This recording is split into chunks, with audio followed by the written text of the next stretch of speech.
최초로 직선제로 선출된 노태우 전 대통령이 별세했습니다. 국방 외교 등은 업적으로 꼽히지만 12.12와 5.18은 원죄로 남았습니다. 이재명 후보가 문재인 대통령에게 현 정부가 역사적인 정부로 남도록 최선을 다하겠다고 했습니다. 국민의힘은 대선 경선 마지막 여론조사에서 이재명 후보와 1대1 대결에서 경쟁력 있는 후보는 누구인가 질문 하나만 하기로 했습니다. 검찰이 대장동 개발계획 수립 당시 이재명 시장이 주고받은 이메일 일부를 확보해 분석 중인 것으로 알려졌습니다. 초과이익 환수 조항 같은 주요 내용이 보고됐는지 살펴보는 것으로 보입니다. 고발 사주 의혹의 핵심 인물인 손준성 검사 구속 여부가 오늘 중 결정될 것으로 보입니다. 내년 1월부터 총 대출이 2억 원을 넘게 되면 원리금이 연소득의 40%를 넘지 못하도록 규제를 강화합니다. 갚을 수 있는 만큼만 대출이 가능합니다. 다음 달 12일부터 내년 4월까지 유류세가 20% 인하됩니다. 휘발유는 리터당 164원 떨어질 것으로 전망됩니다. 다음 달 위드 코로나를 앞두고 교육 현장에서는 학부모들의 걱정이 커지고 있습니다. 등교 정상화는 수능 이후로 해야 한다는 의견도 나옵니다.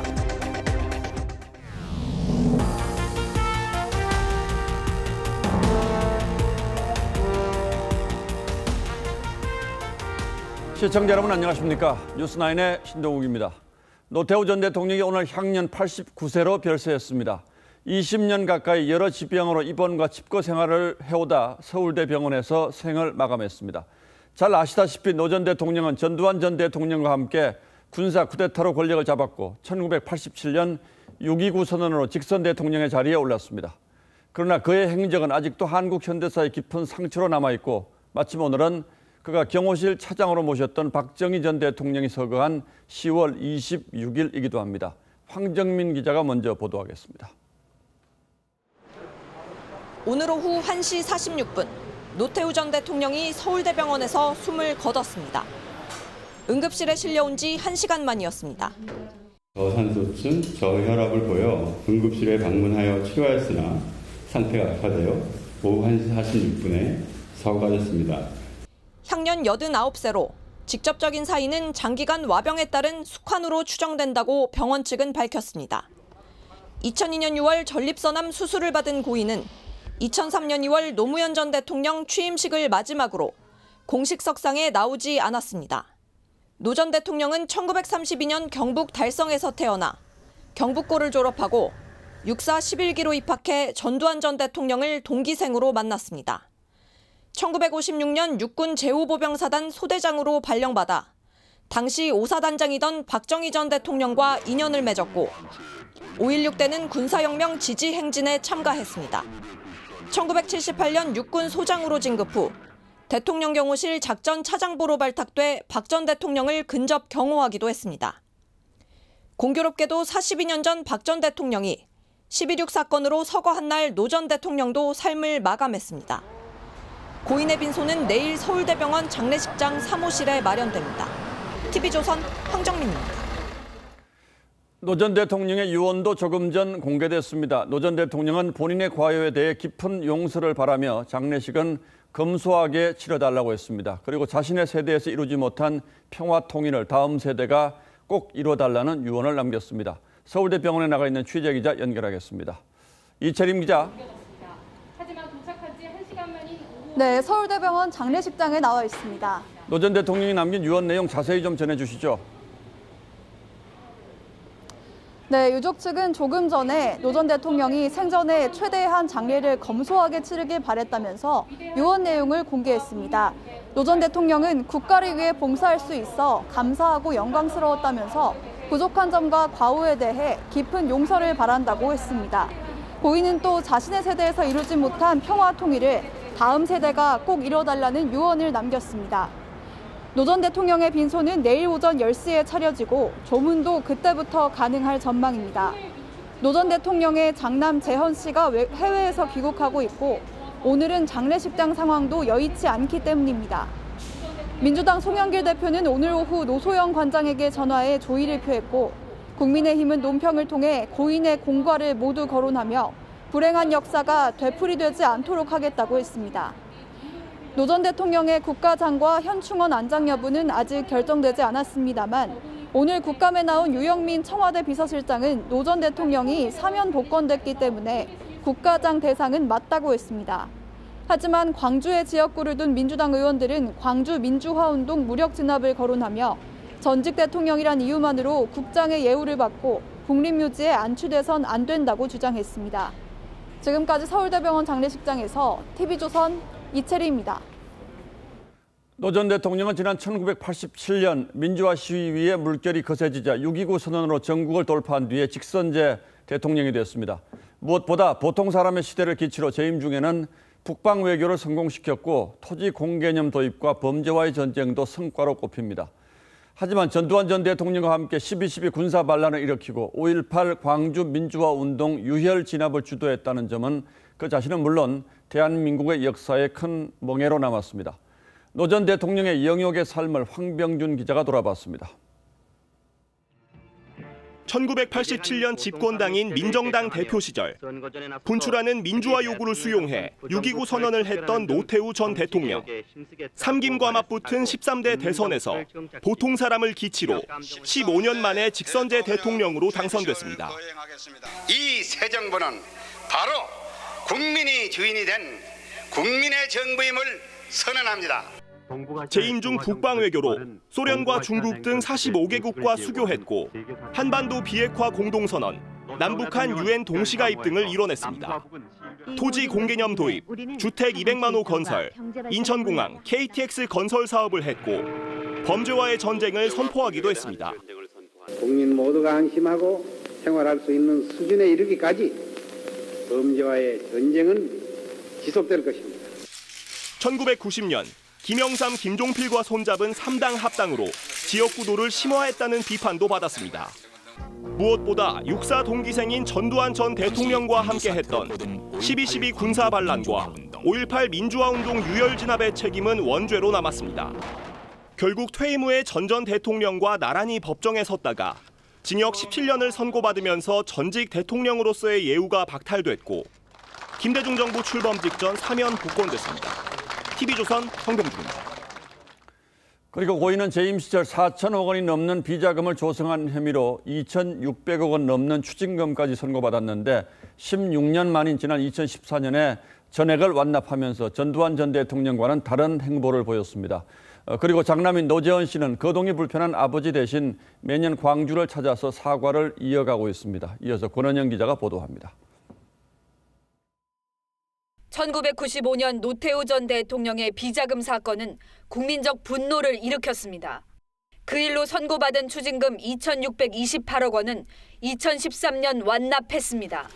966억 원의 추징금을 내지 않고 있는 전두환 전 대통령과는 달랐는데 노 전 대통령은 당시 주변에 내세울 건 아니지만 1만 분의 1이라도 할 도리는 했다고 말한 것으로 알려졌습니다.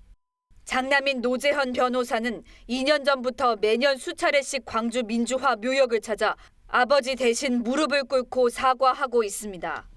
항상 5.18 얘기가 나올 때마다 정말 일어나서는 안 될 일이 일어난 부분에 대해서 마음 아파하셨고요. 100번이고 1000번이고 사과를 해야 되고 할 수 있다고 생각합니다. 민주당은 노 전 대통령이 12.12 쿠데타의 주역이자 광주 민주화 운동 강제 진압에 가담한 역사의 죄인이라면서도 지속적으로 반성하는 모습을 보였다고 평가하며 고인의 영면을 기원했습니다. TV조선 권은영입니다. 다음 뉴스입니다. 민주당 이재명 후보가 경기지사직을 사퇴한 데 이어 오늘 청와대에서 문재인 대통령을 만났습니다. 대선 후보로 선출된 지 16일 만입니다. 이 후보는 문재인 정부가 역사적 정부로 남도록 최선을 다하겠다고 했고 비공개 만남에서는 4년 전 경선 과정에 이를 사과하기도 한 것으로 전해졌습니다. 야당은 대통령이 대장동 의혹을 받고 있는 이 후보를 만난 건 명백한 수사 개입이라고 주장했습니다. 최지원 기자가 취재했습니다. 더불어민주당 대선 후보 선출 16일 만에 이재명 후보가 청와대 상춘재를 찾아 문재인 대통령을 만났습니다. 고생 많이 하십니다. 원래 하던 일인데요. 약간 특별한 일. 네, 그런 것 같습니다. 너무 감사합니다. 50분 동안의 차담에서 문 대통령이 나는 물러나는 대통령이라고 하자 경기지사로서 함께 이제 국정을 끌어왔었는데 나는 이제 물러나는 대통령이 되고 이 후보는 문재인 정부를 계승하겠다는 뜻으로 화답했습니다. 사실 저는 이제 경기도지사로 우리 문재인 정부 일원 아닙니까? 앞으로도 이 문재인 정부 성공, 역사적인 정부로 남도록 저도 최선을 다하도록 하겠습니다. 비공개로 전환된 후 이 후보가 4년 전 대선 경선에서 모질게 했던 부분을 사과한다고 하자 문 대통령은 1위 후보가 돼 보니 알겠느냐며 농담을 하기도 했습니다. 청와대 관계자는 대장동 의혹과 관련해 대장동의 대자도 나오지 않았다고 밝혔습니다. 야권은 일제히 명백한 선거 개입이자 대통령이 병풍을 쏘줬다고 비판했습니다. 수사 가이드라인을 주게 될 것이다. 이재명 후보를 보호하라고 하는 명확한 그 지시를 사실상 하는 것과 다름없다. TV조선 최지원입니다. 국민의힘은 대선 후보를 뽑는 마지막 여론조사 방식을 최종 확정했습니다. 윤석열, 홍준표 두 후보가 요구하는 방식이 좀 달랐는데 결과적으로만 보면 홍 후보 쪽 주장에 가까운 방식으로 결정됐습니다. 구체적으로 어떤 내용인지 황선영 기자가 설명하겠습니다. 국민의힘 경선관리위원회가 선택한 방식은 일종의 절충안 성격입니다. 1대1 가상 대결을 전제로 해서 질문을 하고 본선 경쟁력을 묻는 방식으로 세부 문구는 공개하지 않았지만 민주당 이재명 후보 대 윤석열 후보, 이재명 후보 대 홍준표 후보, 이재명 후보 대 유승민 원희룡 후보 중 누가 본선에서 가장 경쟁력이 있다고 생각하는지를 물은 뒤 네 후보 중 한 명을 고르는 방식이 될 것으로 알려졌습니다. 윤 후보가 낸 가상 양자 대결보다 홍 후보가 주장한 사지선다에 가까운 방식입니다. 결국은 저희들이 한 주장대로 들어준 것 아닙니까? 전혀 이의 없습니다. 윤 후보를 포함한 모든 주자들은 결정에 따르겠다고 밝혔습니다. 후보들은 권한이 없고 또 당에서 내려진 결정이기 때문에 따라갈 수밖에 없지 않나. 야당 지도부와 대선 후보들은 박정희 전 대통령 서거 42주년을 맞아 국립현충원을 찾았습니다. 후보들은 박 전 대통령이 경제성장의 기초를 다졌다며 평가했고 세계에서 가장 가난했던 나라를 산업화, 자주국방을 거쳐서 선진국의 기반을 박근혜 전 대통령의 지지자들이 모이면서 소란이 빚어지기도 했습니다. 박근혜 대통령은 어떻게 할 거죠? 현역 때문에 좀 조용히 해주시죠. 박근혜 대통령 어떻게 국민의힘 이준석 대표는 산업화에 헌신한 박 전 대통령을 기리는 전통은 계속될 것이라고 말했습니다. TV조선 황선영입니다. 예, 지금부터는 대장동 의혹과 관련해서 저희가 단독으로 취재한 내용 전하겠습니다. 화천대유의 자회사 격인 천화동인 1호에서 S사의 전직 대표이사에게 지난해 수십억 원대의 자금이 흘러간 사실이 확인됐습니다. 이 S사는 이재명 후보의 변호사 수임료 대납 의혹과 맥이 닿아 있는 회사여서 이 돈 거래가 무엇을 의미하는지 실체를 규명하는 게 시급해 보입니다. 먼저 어떤 내용인지부터 박성재 기자의 단독 보도로 전하겠습니다. 천화동인 1호가 지난해 7월 부동산 임대업 등을 하는 A사에게 보낸 담보 설정 관련 통지서입니다. 천화동인이 A사에 돈을 빌려주고 A사가 소유한 T사의 비상장 주식 4만 주를 담보로 잡는다는 내용입니다. A사의 대표는 2013년 S사에서 대표이사를 지낸 최모 씨. 최 씨는 약 20억 원을 빌린 뒤 5억 원을 갚았다면서 김만배 씨와는 막역한 사이라고 했습니다. 만배님하고는 거의 한 20년 가까이 됐어요. 이제 서로 좋아하고 서로 이해해주는 그거 말고. 지난 15일 김만배 씨의 구속영장이 기각되자 오토바이를 타고 서울구치소로 마중 나온 의문의 인물도 최 씨였습니다. 혹시 또 기각될지 모르니까 나 이제 가본 거예요. 그 봉투 갖고 나온 거 있잖아요. 그 약봉투잖아요. 최 씨는 이재명 후보 핵심 측근인 이화영 전 의원과는 S사 재직 시절 알게 됐고 이 전 의원의 보좌관 출신으로 천화동인 1호 대표인 이모 씨와도 친분이 깊다고 했습니다. 있으면서 사회인사로 알았고요. 당연히 알 거 아닙니까? 제가 8년 3개월을 일했으니까요.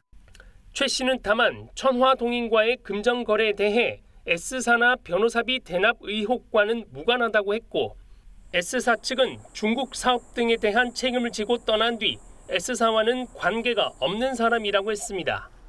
TV조선 박성재입니다. 이 의혹을 둘러싼 돈의 흐름은 매우 복잡합니다. 검찰의 수사 의지가 무엇보다 중요한 고차 방정식이기도 하죠. 등장인물도 많습니다.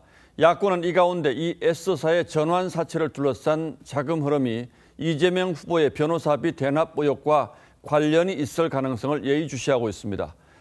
무엇보다 이 후보의 선거법 위반 사건을 변호한 변호인단 중 일부가 S사의 계열사에 이름을 올리고 있어서 논란이 되고 있기도 합니다.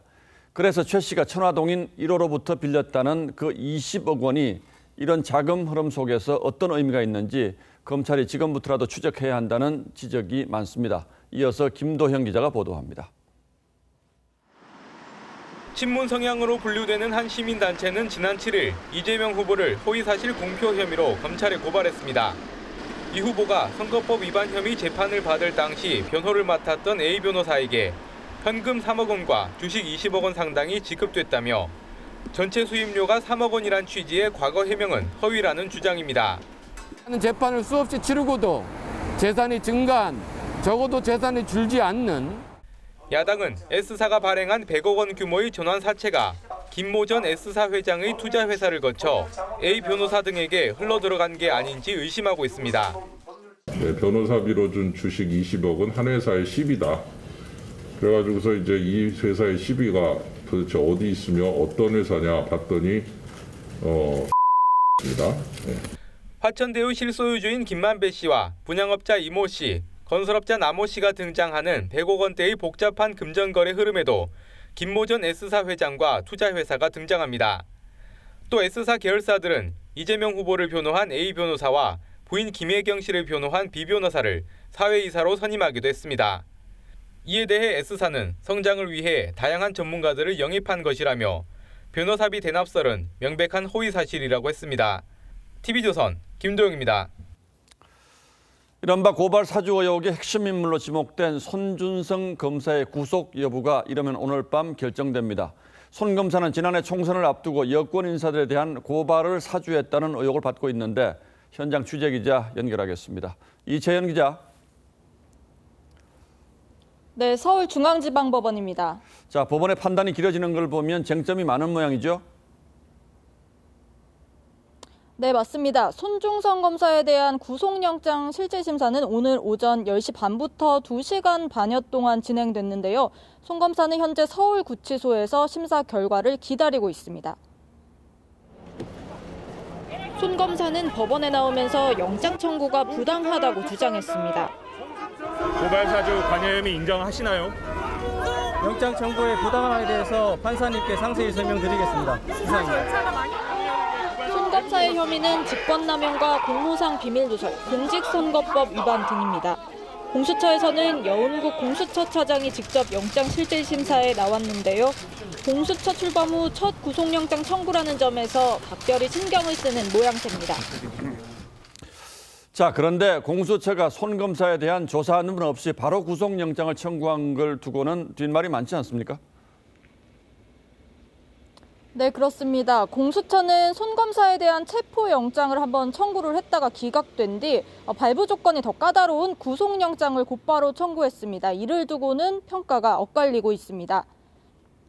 대한변호사협회는 체포영장이 기각된 피의자에 대해 조사도 없이 사흘 만에 구속영장을 청구한 건 피의자의 방어권과 국민기본권 침해라는 입장을 내놨습니다. 반면 공수처가 승부수를 걸었다는 해석도 있습니다. 체포영장 기각 이후 구속영장을 발부받을 만한 확실한 증거를 확보한 게 아니냐는 겁니다. 이에 따라 영장이 발부되면 공수처 수사는 탄력을 받게 되겠지만 기각될 경우엔 무리한 영장 청구였다는 후폭풍과 함께 고발사주 의혹 수사도 상당한 차질이 예상됩니다. 지금까지 서울중앙지방법원에서 TV조선 이채연입니다. 검찰이 성남시청 압수수색에서 당시 이재명 성남시장이 주고받은 이메일 일부를 확보해서 분석 중인 것으로 알려졌습니다. 그런데 성남시의 이메일 보존 기간이 3년이어서 대장동 사업이 본격적으로 추진된 2015년 전후 자료가 얼마나 남아있을지는 미지수입니다. 최민식 기자가 보도합니다. 검찰이 성남시청 정보통신과에서 확보한 건 더불어민주당 이재명 대선 후보가 성남시장 일대 사용했던 이메일과 전자결제 기록입니다. 지금 어떤 자료 확보하셨나요? 이 후보의 최측근인 정진상 전 성남시 정책비서관 관련 자료도 포함됐습니다. 검찰은 이메일과 전자결제 기록을 분석해 대장동 사업 초과이익 환수 조항과 같은 주요 내용이 당시 이 시장에게 보고됐는지 등을 확인할 예정입니다.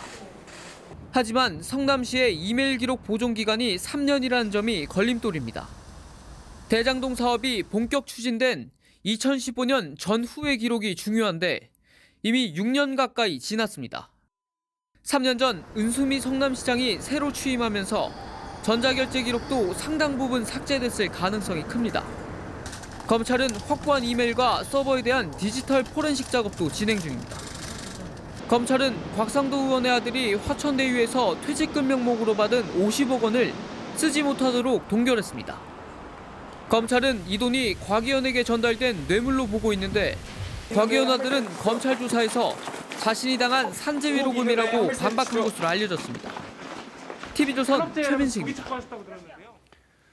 이재명 후보는 본인이 100% 결백하다고 했는데 국회에 출석한 유영민 대통령 비서실장은 청와대도 이번 대장동 사건을 굉장히 비상식적으로 본다고 말했습니다. 다만 문 대통령에게 특검을 건의할지 여부에 대해서는 고민 중이라고 했습니다. 박경준 기자가 보도합니다. 야당 의원들이 대장동 특검 문구가 적힌 마스크를 쓰고 리본을 달고 나오자 여당이 거세게 항의합니다. 건조리본은 상갓집에 달든가 큰 상을 당했을 때 다는데 저는 오늘 국민의힘에 무슨 큰 상을 당했나. 그 야당의 견제적 기능에 대해서조차 여당이 보기도 싫다는 그러한 속 좁은 태도를. 결국 오전 국감은 30분 만에 중단됐고 오후 감사에선 야당이 대장동 의혹을 집중적으로 캐물었습니다. 유영민 비서실장은 사안이 비상식적이라고 인정했습니다. 특검과 반칙도 없고 상식적으로 이득을 획득한 상황으로 보시나요? 청와대도 이걸 굉장히 비상식적으로 봤기 때문에 처음에 엄중하게 보고 있고 지켜보고 있다 말씀을 드린 게고. 하지만 야당의 특검 건의 요구에는 즉답을 피했습니다. 저희들도 여러 가지 내부적으로 고민을 하고 있습니다. 국회에서 논의를 해 주십시오. 야당은 각종 정부의 실책을 오징어 게임에 빗댄 풍자물로 화제를 모은 문재인 게임을 국감장에 띄우고 국민께 송구스럽지 않느냐고 물었습니다. 첫 번째 게임은 부동산세 증세입니다. 버티지 못하는 다주택자는 탈락입니다. 두 번째 게임 집값 올리기입니다. 버티지 못하는 무주택자는 탈락입니다. 하지만 유 실장은 참 아픈 곳이라고 몸을 낮추면서도 좌파 정권의 부동산 투기는 불패라는 지적은 인정할 수 없다고 맞섰습니다. TV조선 박경준입니다. 내년부터 대출 규제가 대폭 강화됩니다. 이 총 대출이 2억 원을 넘게 되면은 대출 시 원리금이 연소득의 40%를 넘지 않도록 하는 규제 적용을 받게 됩니다. 그러니까 그동안의 대출은 담보를 잡거나 보증이 있는 상태에서 이루어졌다면 이젠 대출금을 갚을 능력이 되는지 소득을 따져보고 대출을 해주게 되는 건데요. 이 규제는 가계부채 급증에 따라서 당초 전망보다 6개월 당기고 또 확대해서 시행하는 것이기도 합니다. 풍선 효과 차단을 위해서 제2금융권 대출도 옥죄기로 했습니다. 바뀌는 대출 규제 먼저 김혜나 기자가 전하겠습니다. 정부 대책의 핵심은 소득 대비 대출 원금과 이자 비율을 따지는 개인별 DSR 규제를 조기 강화하는 겁니다. 내년 1월부터 개인이 빌린 대출금이 총 2억 원만 넘으면 DSR 40%가 적용됩니다. 애초 내년 7월부터 적용하려던 규제를 앞당기는 겁니다. 현재는 규제 지역 내 6억 원을 넘는 주택의 담보대출이나 1억 원을 초과하는 신용대출에만 DSR 규제를 적용하는데 그 범위가 확 넓어집니다. 또 이 규제를 대출금 1억 원 초과로 더욱 확대하는 일정도 예정보다 1년 앞당겨 내년 7월부터 적용합니다. 가계부채 증가세가 다른 나라보다 가파르고 GDP 증가세도 뛰어넘어 위험 수위에 달했다는 게 정부 판단입니다. 부동산 시장은 과열 양상을 보이고 있고 부채 증가 속도는 추세치를 크게 넘어섰습니다. 이금융권의 대출 수요가 몰리는 풍선 효과를 막기 위해 이금융권의 DSR도 50%로 강화하고 예외로 인정됐던 카드론도 대출금 산정에 포함하기로 했습니다. 이번 조치로 영향을 받는 금융소비자는 전체 대출자의 약 13%인 260만 명에 달할 것으로 추정됩니다. 정부는 올해의 경우 전세자금 대출과 집단 대출에는 예외를 인정했지만 필요한 경우 추가 대책을 강구하겠다고 밝혔습니다. TV조선 김예나입니다. 네, 보셨듯 이번 대책으로 대출 한도는 급감하게 됩니다. 이 때문에 이번 연말까지 미리 대출을 받아놓으려는 이 막차 가수요가 급증할 거라는 우려가 나옵니다. 그럼 실제로 연봉 5천만 원 직장인의 대출이 얼마나 줄어들게 되는지, 이른바 대출 한파가 주택시장에는 어떤 영향을 미칠 것으로 전망되는지 이정현 기자가 짚어드립니다. 현재 연소득 5천만 원에 신용대출 5천만 원을 받았다면 6억 원 아파트 담보로는 3억 원까지 대출이 가능합니다. 6억 원까지는 DSR이 적용되지 않고 주택의 담보 능력만 따지기 때문입니다. 하지만 내년엔 DSR 40% 적용으로 1억 6천만 원까지 대출을 받을 수 있습니다. 1억 4천만 원 줄게 되는 겁니다. 정부는 중금리 대출을 활성화하겠다고 했지만 소득에 따라 대출 한도가 달라지는 만큼 소득이 낮은 취약계층이 더 큰 타격을 받을 수 있습니다.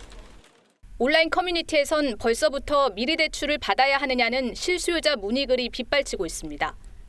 대책 시행 이전 막차 대출의 급증 가능성이 제기되는 이유입니다. 이번 대책으로 집값 상승세가 조금 누그러들 수 있지만 실수요자의 주택 매입이 막히는 부작용과 함께 고가주택의 강세가 지속돼 집값 양극화가 심해질 거란 우려도 나옵니다. 또 전세난과 월세화를 오히려 부추길 수 있다는 지적입니다. 사람들이 이제 전세 수요로 몰리게 되고 또 전세 수요가 증가하면 매매 가격도 오를 수밖에 없기 때문에 영향력은 제한적이. 1,2금융권 대출 문턱이 함께 높아지면서 대출 취약계층이 자칫 불법 사금융으로 내몰릴 가능성도 없지 않습니다. TV조선 이정현입니다. 다음 달 12일부터 내년 4월까지 한시적으로 유류세가 20% 인하됩니다. 인하폭으로는 역대 최고치입니다. 휘발유는 리터당 164원 인하될 것으로 전망되는데 변수는 있습니다. 자세한 상황은 고희동 기자가 전하겠습니다. 서울 서초동의 한 주유소. 휘발유 가격이 리터당 1,800원이 넘습니다. 전국 주유소의 평균 휘발유 가격도 지난 2014년 이후 처음으로 리터당 1,700원을 넘어섰습니다. 2,100원까지 가는 데를 제가 가가지고 불이 들어와도 그런 데 좀 피하게 되더라고요. 기름값이 치솟고 물가 상승세가 심상치 않자 당정이 다음 달 12일부터 내년 4월 말까지 6개월 동안 유류세를 20% 내리기로 했습니다. 물가 안정 문제가 최우선 민생 정책이 아닐 수가 없습니다. 이에 정부는 모든 가용 정책선을 총동원하여 역대 최대 인하폭인데 당초 기재부가 검토한 15%를 민주당이 높인 걸로 알려졌습니다. 오늘 서울 한 주유소의 휘발유 가격은 리터당 1,882원, 경유는 1,698원입니다.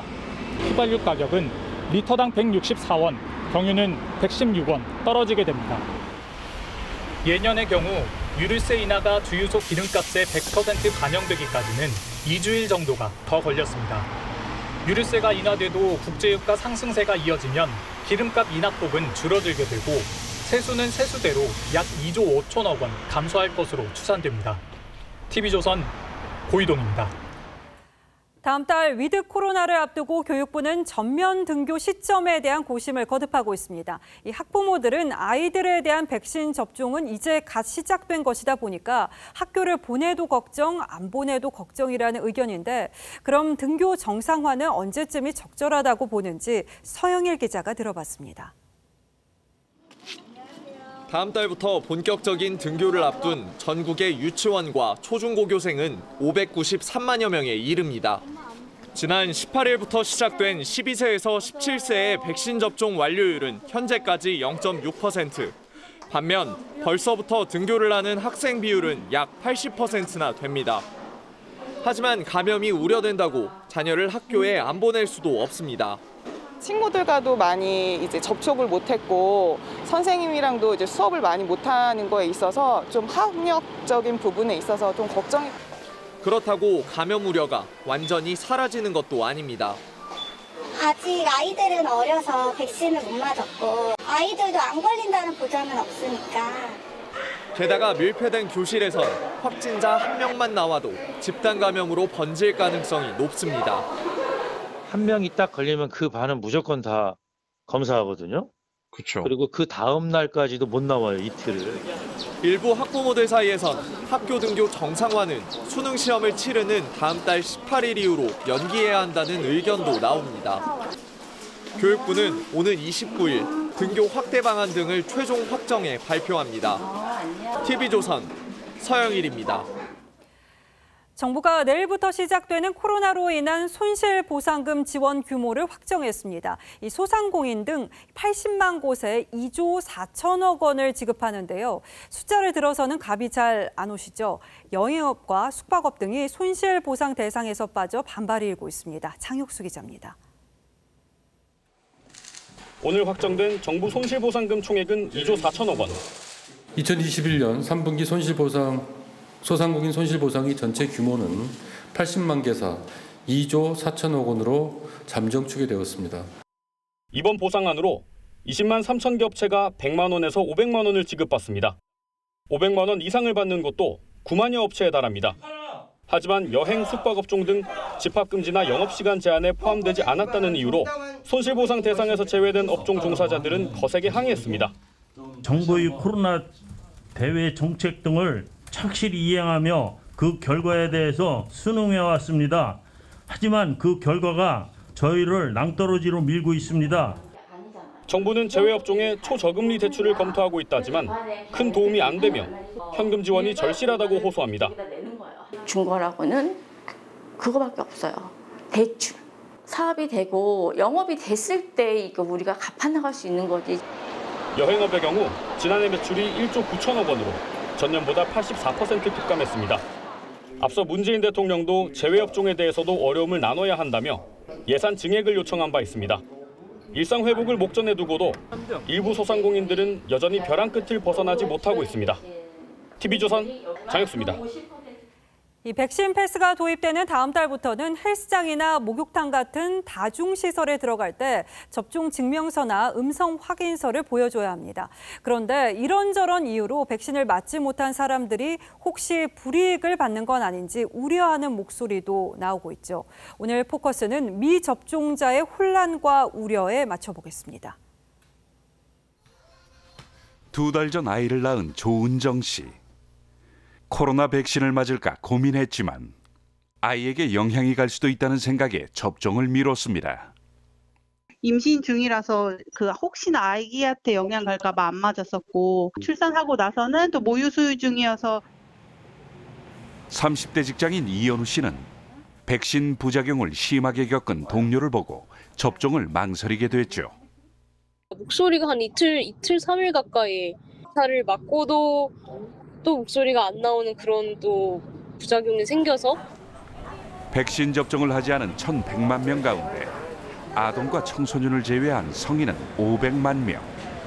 상당수는 기저질환이나 건강상의 문제로 접종을 꺼리고 있습니다.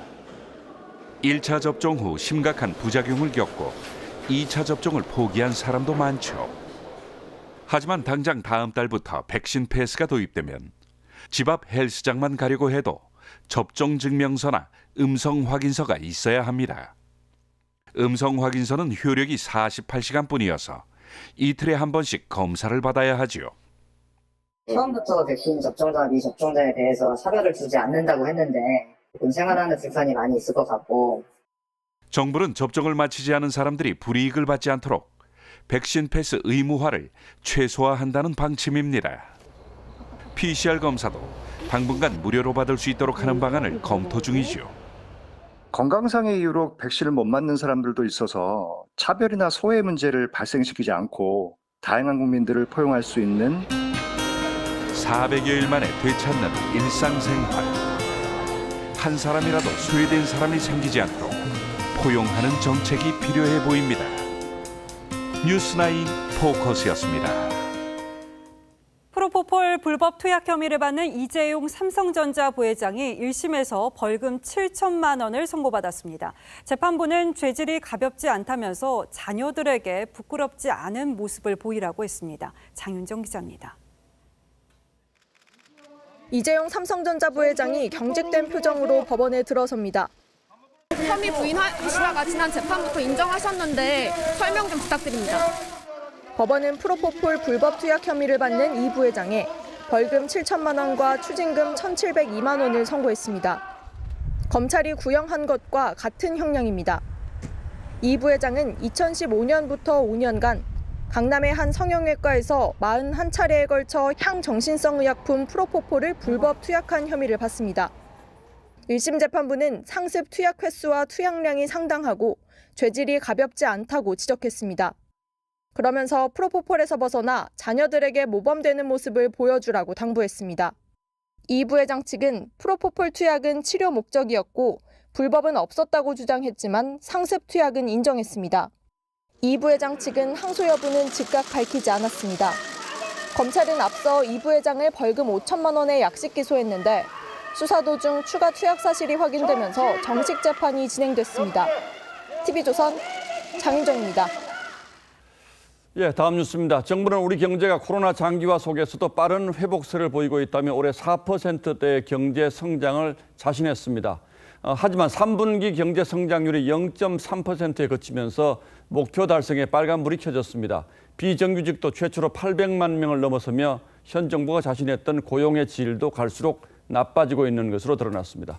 더 자세한 설명은 김주영 기자에게 부탁했습니다.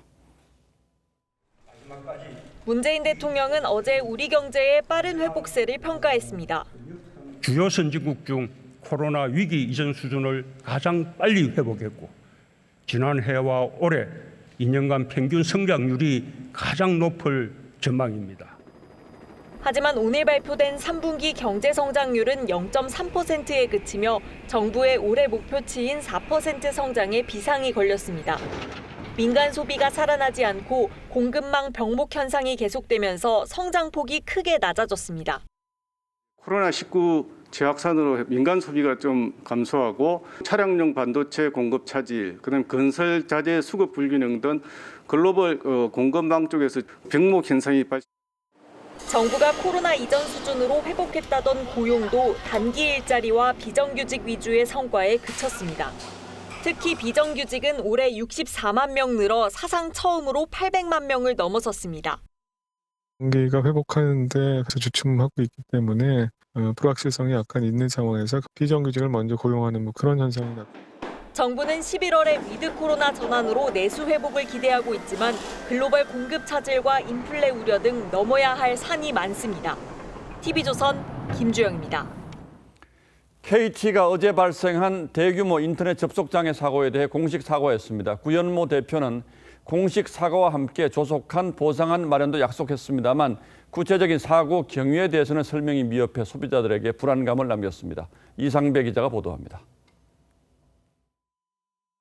오늘 오후 2시쯤 KT는 홈페이지를 통해 사고 발생 하루 만에 대규모 접속 장애를 공식 사과했습니다. 구현모 KT 대표는 인터넷 장애로 불편을 겪으신 고객 여러분께 진심으로 사과드린다며 조속한 보상 방안을 마련하겠다고 했습니다. 사고 원인은 최신 설비 교체 작업 중 발생한 네트워크 경로 설정 오류 때문이라고 밝혔습니다.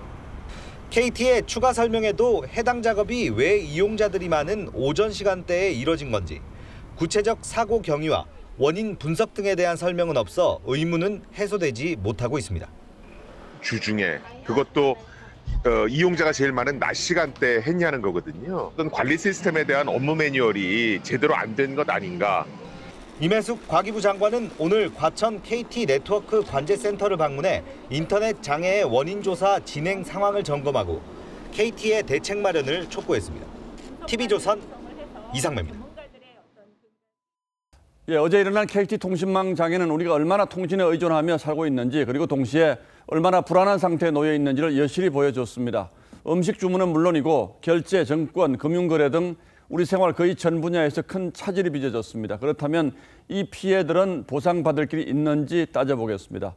자, 최원희 기자, KT가 보상을 하겠다고 하는데 규정상으로는 어떻게 되어 있습니까? 네, KT 약관상 연속 3시간 이상 이용하지 못할 경우 손해를 배상하는 것으로 돼 있습니다. 어제 통신대란은 오전 11시 20분쯤부터 약 85분간 발생했죠. 약관상 손해배상 대상은 아닌 겁니다. 이런 배경에서 오늘 KT는 도의적인 보상의 뜻을 밝힌 걸로 보입니다. 그런데 과거에도 KT가 이런 통신장애 문제로 보상한 적이 있지 않습니까? 네, 그렇습니다. 3년 전 KT 아현지사 화재 때는요. 완전 복구에 일주일 이상 걸렸습니다. 당시에는 서울 강북 지역과 경기 고양 등 피해가 제한적이었는데 이번엔 시간은 짧았지만 전국적이어서 피해 범위는 더 넓습니다. 특히 어제는 점심시간이어서 카드 결제가 안 돼서 점심 장사를 망쳤다 이런 말씀하시는 소상공인들이 많은데 이런 분들은 어떻게 보상을 받을 수가 있습니까? 네, 아현지사 화재 때를 보면요. 장애 일수에 따라서 최소 40만 원에서 최대 120만 원을 지급했었습니다. 예. 얼마나 손해를 입었는지 그게 KT 때문인지 입증이 쉽지 않았기 때문에 이렇게 산정을 했는데 이번에 인터넷에서 집단 소송 움직임이 있지만 역시 입증 문제로 소송의 실익은 크지 않다는 게 전문가들의 설명입니다. 본인의 매출 하락이 있다거나 입증해야 되는데 그 부분이 매우 쉽지 않아서 정말 1,000원, 2,000원이 나올 수도 있고 이렇게 소송으로 어렵다면 결국 KT의 자발적인 보상을 기다릴 수밖에 없는데 보상은 금방 될까요? 네, 3년 전에는 이 피해를 본 통신 가입자에게는 신속하게 요금이 감면됐습니다. 하지만 소상공인 보상은 미뤄지다가 이듬해 보상협의체가 꾸려진 뒤에야 이루어졌는데요.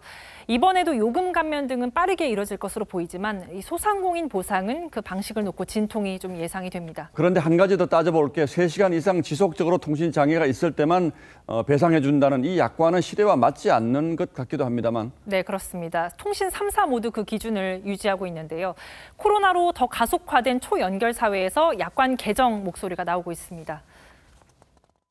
통신으로 우리 생활 전반이 좌지우지되고 있다는 사실을 추가적인 특별손해에 대한 손해배상을 예정하는 내용을 약관에다 넣어야 된다. 하지만 한편으론 그럴 경우 통신업계 부담이 막대해질 거란 반론도 있습니다. 예, 물론 그렇긴 합니다만 요즘 우리 생활이 거의 대부분 통신에 의존하고 있기 때문에 실효적인 보상 방안 마련이 필요해 보이긴 하는군요. 네. 예, 최원희 기자 잘 들었습니다.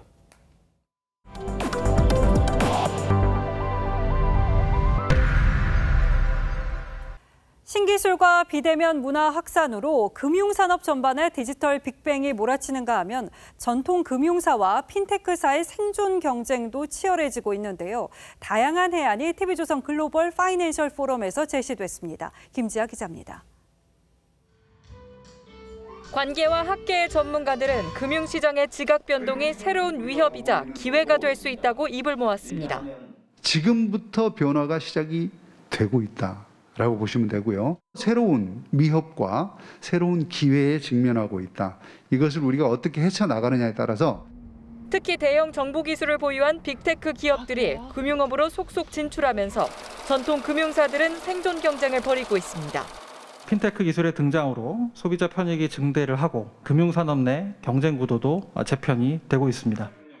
금융의 벽이 허물어지는 만큼 법 규제 역시 더 촘촘하게 개선돼야 한다는 지적도 나왔습니다. 이 영업행위를 어떤 식으로 규제 감독할 거냐에 대한 기준을 감독 규정에 담아내야 됩니다. 과도한 규제냐 아니냐 이런 부분들에 대한 논쟁이 또 있을 수 있을 것 같습니다.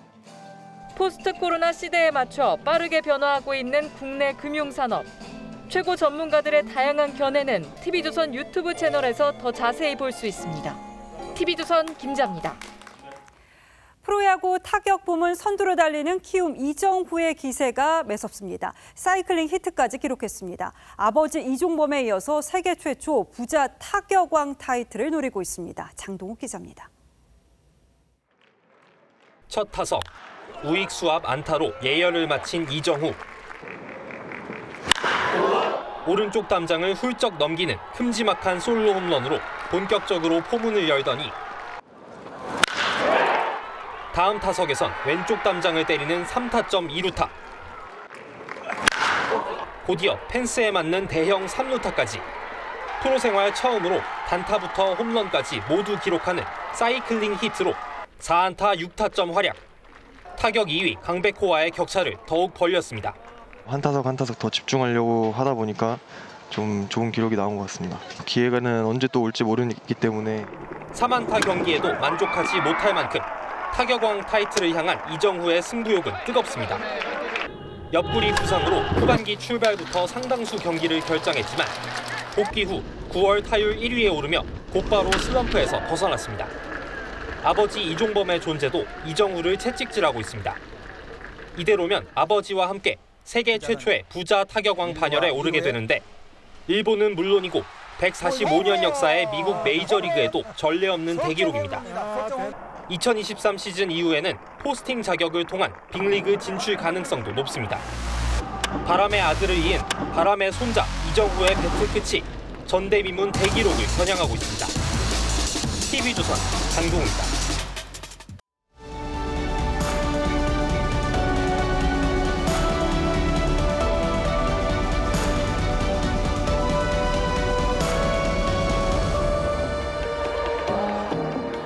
세상이 갑자기 정지됐습니다. 텅 빈 뉴욕 타임스 스퀘어처럼 영화 속 악몽은 작년 봄 현실이 되었습니다. 뉴욕의 타임스 스퀘어, 이탈리아 베네치아, 용인 에버랜드에 이르기까지 모두 인적이 끊겼습니다. 1년이 지난 올봄 첼리스트 요요마가 백신을 맞은 뒤 바흐를 연주합니다. 불안한 마음으로 수런거리던 체육관에 인해 고요한 평화가 찾아왔습니다. 그는 코로나에 지친 사람들을 치유하는 위안의 음악들을 전해왔습니다.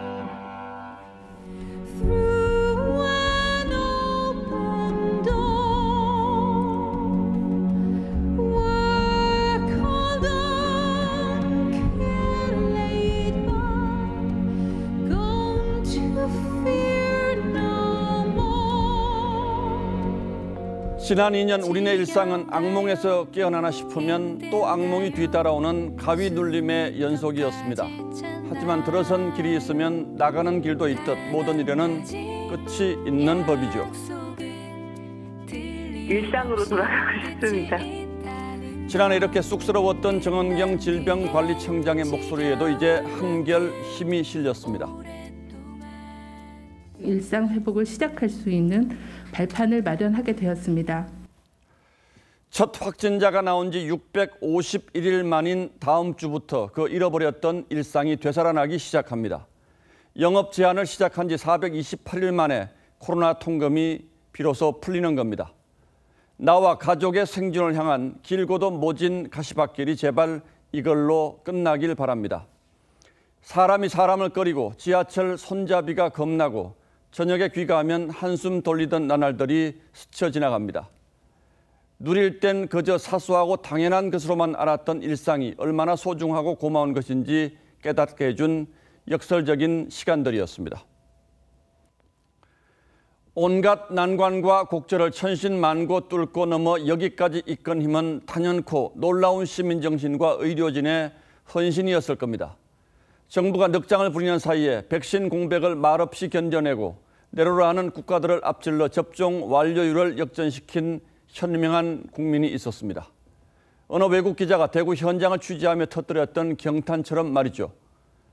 패닉 상태를 찾아볼 수 없다. 두려워하는 군중도 없다. 절제심 강한 침착함과 고요함만이 버티고 있다. 하지만 그 터널 밖은 여전히 안개에 잠겨 있습니다. 예상치 못한 장벽을 만나 도로 뒤돌아서야 할지도 모릅니다. 국민의 희생과 헌신을 헛되이 하지 않도록 정부가 정신 바짝 차려야 할 때가 왔습니다. 정치에 휘둘리지 말고 선거에 한눈 팔지 않는 정직하고 기민하고 현명한 판단과 대응만이 일상으로 직행하는 열쇠라는 점, 그 열쇠를 얻는데 우리는 이미 너무 많은 대가를 치렀습니다. 10월 26일 앵커의 시선은 여러분 덕분입니다. 였습니다.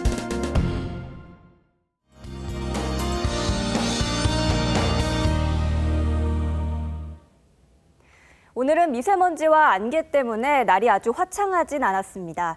내일도 다소 흐린 날씨가 예상되는데요. 국외 미세먼지가 추가로 유입되겠습니다. 먼지는 오전 동안 중부 지역에 머물다가 오후에는 남부 지역으로 이동하겠습니다. 오전에는 짙은 안개까지 더해지겠습니다. 200m의 앞도 보기 어렵겠는데요. 운전하시는 분들은 안전사고에 유의하셔야겠습니다. 미세먼지, 안개, 여기에 중부 지역은 비 소식까지 있습니다. 그래도 비는 새벽에 아주 조금 내리는 정도여서 큰 불편함은 없겠습니다. 기온은 오늘과 비슷하겠는데요. 내일 서울은 18도, 청주 19도, 대구는 21도를 보이겠습니다. 모레부터는 미세먼지도 사라지겠고요. 완연한 가을 날씨가 돌아오겠습니다. 날씨였습니다. 예, 10월 26일 화요일 뉴스9은 여기서 모두 마치겠습니다. 시청해주신 여러분 고맙습니다.